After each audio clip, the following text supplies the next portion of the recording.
Well, coming on air today, Francine has been downgraded to a tropical depression as we start to feel some of its impacts here in the natural state. I have meteorologist Nathan Scott here with me. And Nathan, please give us the latest. We can clearly see outside that it is raining. It's a soggy Thursday. Yes, it is. It's a gentle rain for the most part. There are some pockets of heavier rain, but there you see a 3-hour radar loop. The center of tropical depression Francine is just to the north of Jackson, Mississippi, and you see everything rotating around that center. The heaviest rain lined up into northwest Mississippi and also getting into East Arkansas. We are getting, for the most part, light to moderate rain here in central Arkansas. But here's the higher resolution map, and we're going to zoom in right into the heart of central Arkansas. We're covered in green, but there are some pockets of yellow. So there's going to be a quick downpour out there from time to time, but the heaviest rain happening into east and northeast Arkansas. That's moderate to heavy rain through Marianna, Forest City, and also into Memphis. This rain will continue throughout the day and it will add up. Here's the latest 24-hour radar estimates when we take a look at the rainfall, and the jackpot zone has been Sevier County and Little River County with about 3 to as much as 5 inches of rain because it rained all day yesterday there and even through the overnight. As for the winds, they're starting to pick up about 10 to as high as 20 miles per hour. We are seeing some gusts start to approach 30 miles per hour, so it will be a breezy day out there. Expect this rain to continue going throughout the day. It'll be a slow evening rush with that rain, and temperatures cool for this time of year. Most locations will stay into the 60s. I'll let you know when all the rain moves out and what we can expect for the weekend coming up. All right, Nathan, thank you. We now want to turn to a live look at traffic across the metro. Right now, we're not seeing any major impacts, but it is a rainy day out there, so the roads might just be a bit slippery. Be sure to buckle up and take it easy when you're out and about.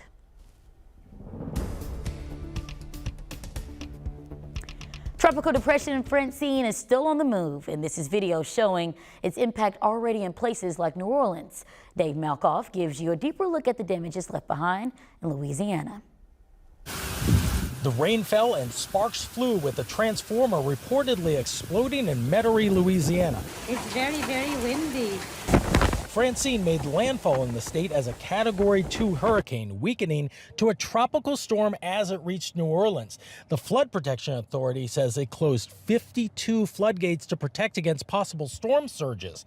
But the streets in Terrebonne Parish look like an ocean. The storm downed trees and street signs. More than 300,000 Louisiana customers are without power. First responders and crews tried to clear what they could, even among the blowing winds. The roof was just torn apart. You can see how it's just kind of peeled back like an old-fashioned sardine can. This thrift store in Houma is gone. It's very serious for this neighborhood because it's maybe the most affordable place for anybody in this neighborhood to shop. The director of the National Hurricane Center told CBS News many deaths occur after a hurricane has passed because people are going out into flooded areas, getting too close to power lines, and using generators in an unsafe way. Louisiana's governor told everyone to just watch out. We are going to have a lot of people on the roadway that is necessary to put the vital infrastructure back in place so that you can go about your daily lives. The remnants of Francine are spinning northwards through Mississippi, Tennessee, and Arkansas,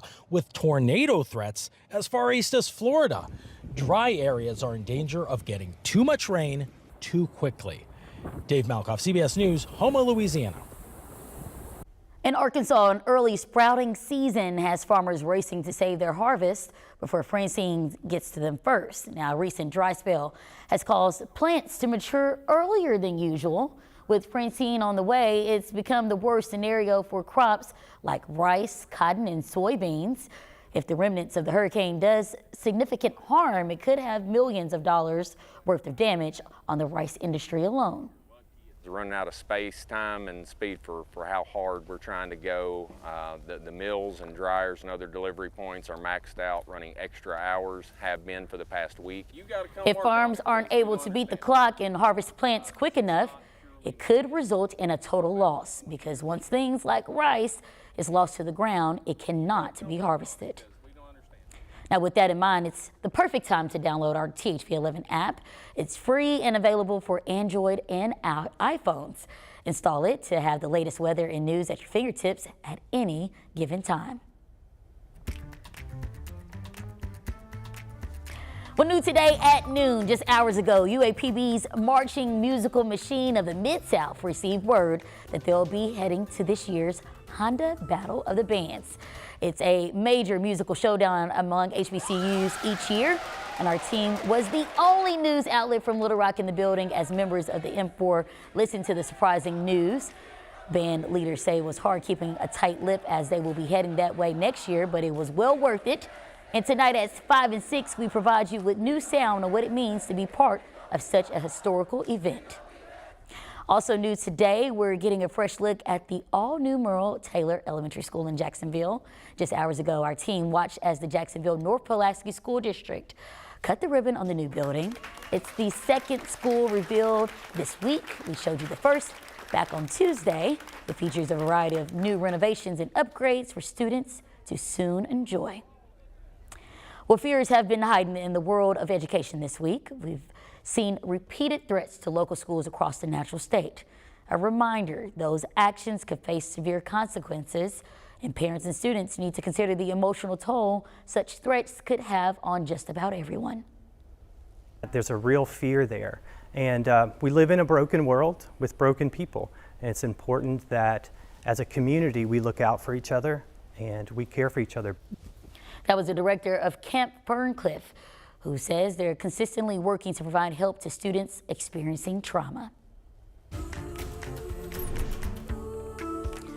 In the world of medicine, UAMS now has some extra dollars in their back pocket to cut down on infant deaths statewide. According to the CDC, over 200 babies didn't make it to their first birthday in 2022. But thanks to $5 million, UAMS will be able to now use new resources to every birthing hospital across the state. They can also offer direct assistance to postpartum moms. The extra dollars is being made possible thanks to Arkansas U.S. Senator John Bozeman. Right now, a light is also shining on health inequities among underrepresented communities. Women of color are among those with a higher chance of dying from diabetes, stroke, and even heart disease. Such frightening statistics has health leaders racing to find new solutions. It is incumbent upon us to make sure that we bring resources and knowledge and education and outreach and those things to make sure that we can lift them up, and that so we can all be a healthier society. A meeting was held just yesterday to address the problem, where state leaders say they lean on outreach programs like free health screenings to provide accessible care for all. In consumer news, the latest inflation report is revealing a slippery slope for the nation's economy. The numbers show inflation has been cooling down a bit, making way for a possible interest rate cut. This doesn't mean all is well across the board, though. Some businesses are still struggling with rising rent and utilities, and now some places in the U.S. are forced to adapt to an ever-changing environment. It's gone up about 10%. In the last 4 months, we spent $19,700 on our electricity bill. So we changed our business hours. We had to really look at when are our peak business times. Some good news, gas prices are down compared to this time last year, and the same goes for used cars and trucks. Now, in a THV11 scam alert, people are yet again using your vulnerability to steal your information. Christine Lazar has new details on why you need to be on high alert the next time someone tries to offer you a job. Earlier this year, Susan Tompour received a text that sounded appealing. The person claimed to be a recruiter from a major employment site and was ready to offer her a work-from-home position that paid up to $1,000 a day. When you get a text, somebody offering you a job, you feel like, oh, somebody likes you, somebody likes your work, they've noticed your talent. However, Susan is a journalist at the Detroit Free Press and knew instantly the job offer was a scam. One major giveaway, the sender wanted to talk on the encrypted messaging platform, WhatsApp. Everyday recruiters are not going to talk to you by an app. They aren't using messaging apps, where they can do some hiding. They're not going on Telegram or WhatsApp or Google Chat. One of our biggest concerns is job scams. Eva Velasquez is the CEO of the Identity Theft Resource Center and says reports of job scams to their organization have jumped 118% in 2023. And con artists are not only sending texts, they also post fake jobs on legitimate employment sites. AI is a contributing factor because it's allowed the bad actors to refine their pitch to make it sound so much more legitimate. The con often happens when a victim is told to fill out an application. When applications are asking for things like your social security number, your bank account information, your passport or driver's license information, that's a huge red flag. I know that the scammers, these are elaborate crime networks. And to avoid those criminals, Susan followed the advice many experts recommend. Think twice before accepting an offer, especially if it sounds too good to be true. Christine Lazar, CBS News, Los Angeles. Both candidates for president are making their way back to the campaign trail. Just ahead, where the two are headed, fresh off an intense debate. The rain curtain continues across central Arkansas, but the heaviest rain, as expected, is in northeast Arkansas and east Arkansas, where those yellows are showing up. And then the rain ends towards Mount Ida and Mena. This rain will be sticking around throughout the rest of your Thursday. Let you know how much more rain you can see in your neighborhood and when the rain will be ending for everybody coming up.